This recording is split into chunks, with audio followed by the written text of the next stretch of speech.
Country Sports TV. I'd like to report that the government had a debate in the Environment Committee meeting in Westminister Hall on December the 8th on lead ammunition. The debate was brought about, or should I say triggered, by a petition.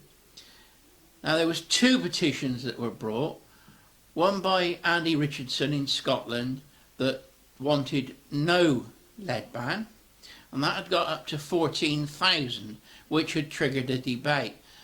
But the MP that put the motion forward to the committee, Gerald Jones, said that he was bringing the motion forward on a petition that was to ban lead, which was a supporter of the RSPB. Opening the debate, he said there was 50,000 to 100,000 wildfowl dying every year from lead poisoning.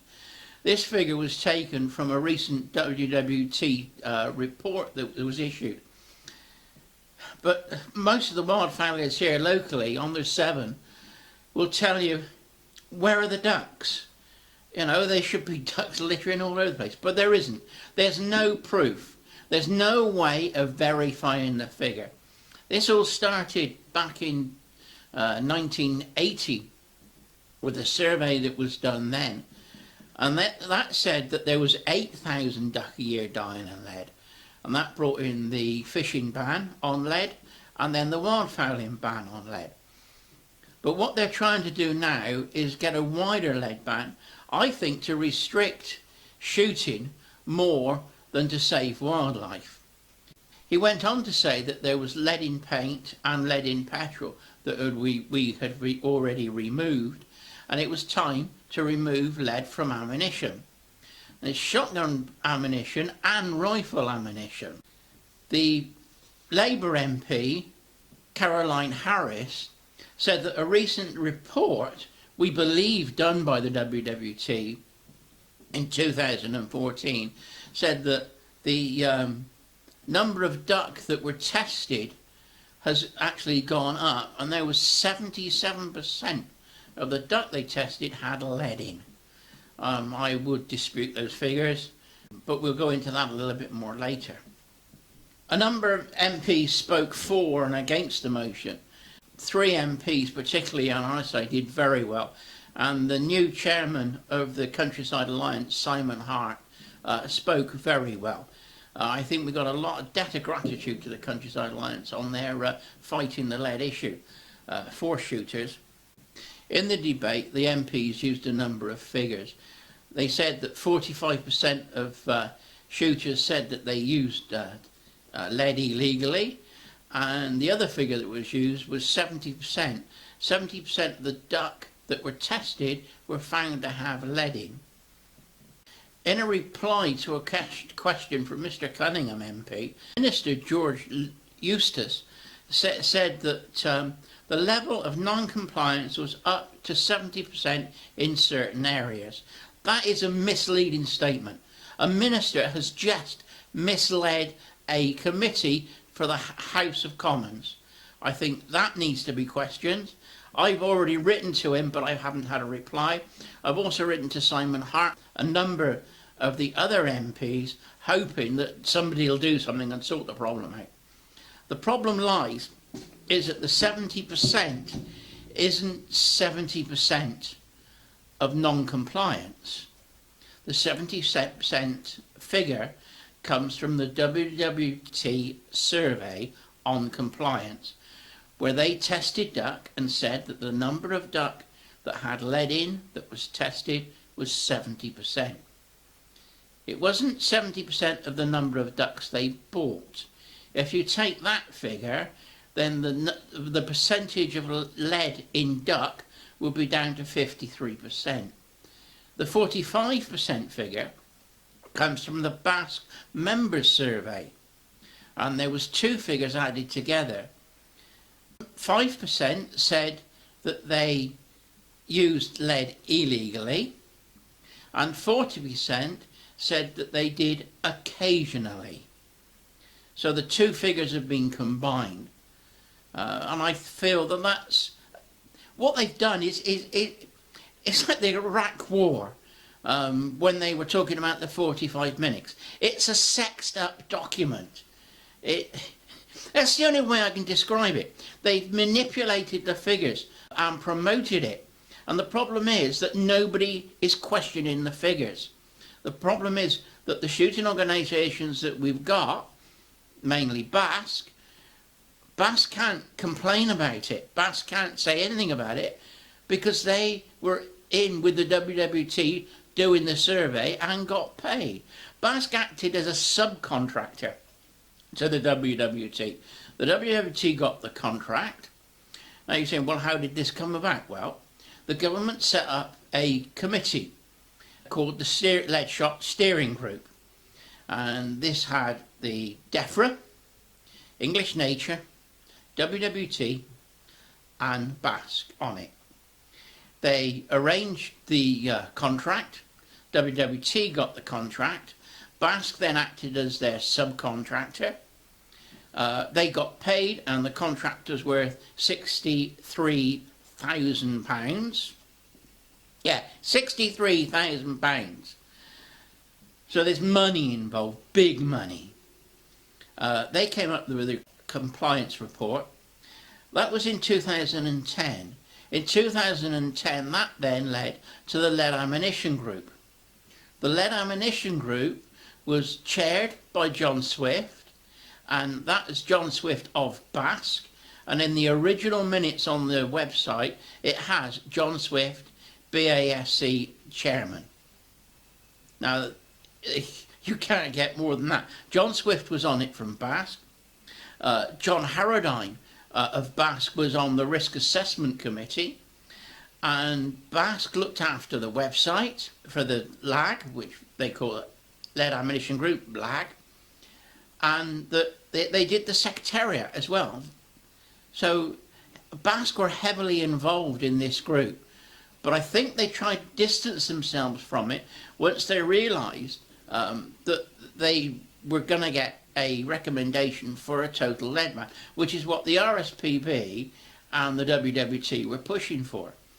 At one stage, the BASC logo was on the front page of the website, and then it disappeared. It was taken off. And when I questioned it, I was told that BASC doesn't have any involvement in the Lead Ammunition Group, and it wouldn't be right for it to be there. Yet, although the risk assessment had been done and John Harrodine wasn't on the main LAG committee, John Swift was still in place, although he was coming up for retirement, and BASC was still running the website, and they were still doing the secretariat. So, so much for having nothing to do with it. Now we come on to the idea that, or the statement that was made by Mr. Jones MP. He said that there was lead in paint, lead in petrol, we removed it, now it's time to remove lead from ammunition. The problem is that lead in petrol and lead in paint were lead oxides, red lead and white lead, and yes, they were a problem. But lead in ammunition is solid. It's solid lead. And solid lead is inert, and I would argue that it doesn't cause a problem.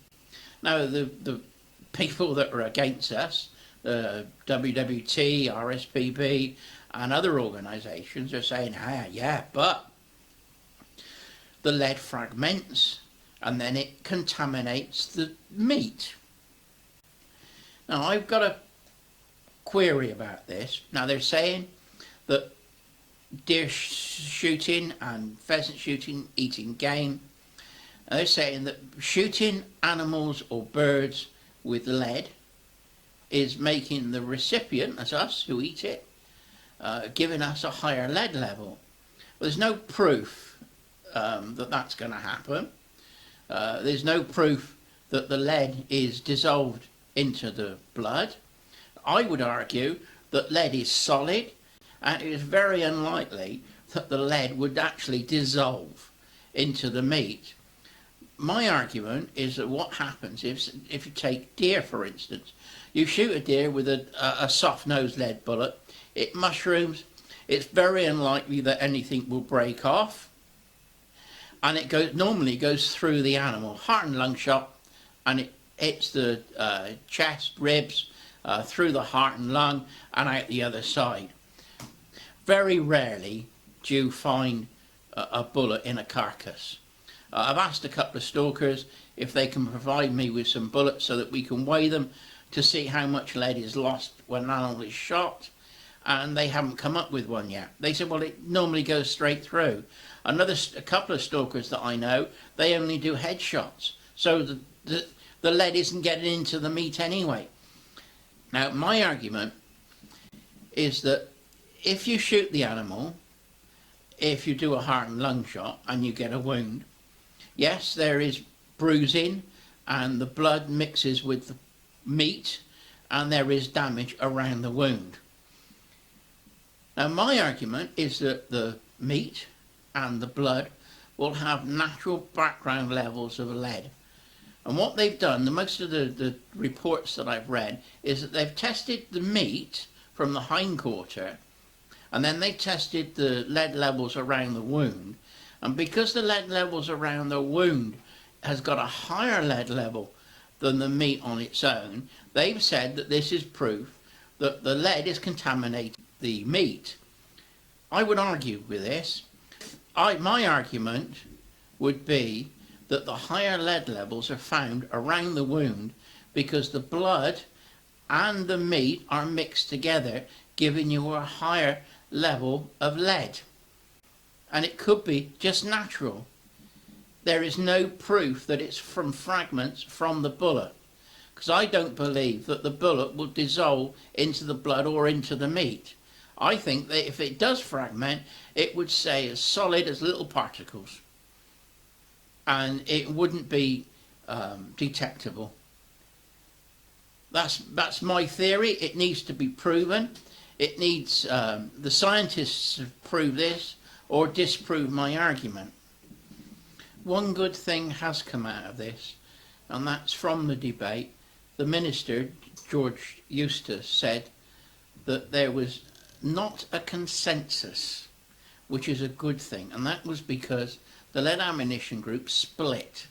And I think the shooting community owes a big debt of gratitude to Sir Barney White Spunner of the Countryside Alliance. Lead ammunition group was set up in 2010, and it was supposed to have reported in the summer of 2011. In the minutes somewhere I've seen it that they were due to report in 2011. But 4 years later, a big split within the LAG group, led by Sir Barney White Spunner of the CA, taking the GTA, Game Conservancy Trust, and the game dealers with him. That meant that there were two reports.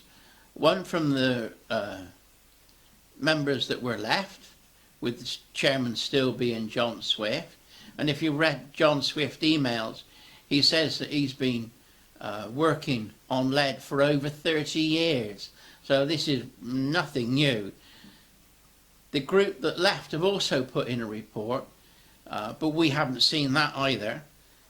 So until that comes out, or until the Minister reports, I don't think the Minister can do anything, because what's supposed to happen with these things is the government puts out to a committee made up of both sides. So you have the shooting community and the conservation groups together with the WWT, RSPB, BASC, Countryside Alliance, Gun Trade Association and game dealers. And the idea was that they were going to come to a consensus of opinion and advise the government on what to do with lead ammunition. Now, if they had come to a consensus of opinion that there was either nothing they could do, or there should be a restriction, or a phase out of lead, or a total lead ban, then what would happen is the Minister would then sign a piece of paper called a statutory instrument. And that's what they did with wildfowling. When the wildfowling debate came about, the WWT and RSPB wanted the lead ban. BASC were then consulted on this, and they didn't disagree with it. And because they didn't disagree with it, the minister then signs a piece of paper which puts the lead ban in, and it's done by statutory instrument. It's not done by an act of parliament, it's done by statutory instrument. Now, there's constitutional arguments of whether a statutory instrument is legal, if it's constitutional. I'm not an expert on it, I'm not a lawyer. But let's play with what we've got, and let's work with what we've got. With the non-consensus on the lead issue means that the minister can't sign the statutory instrument. Therefore, we should not be looking at a lead ban.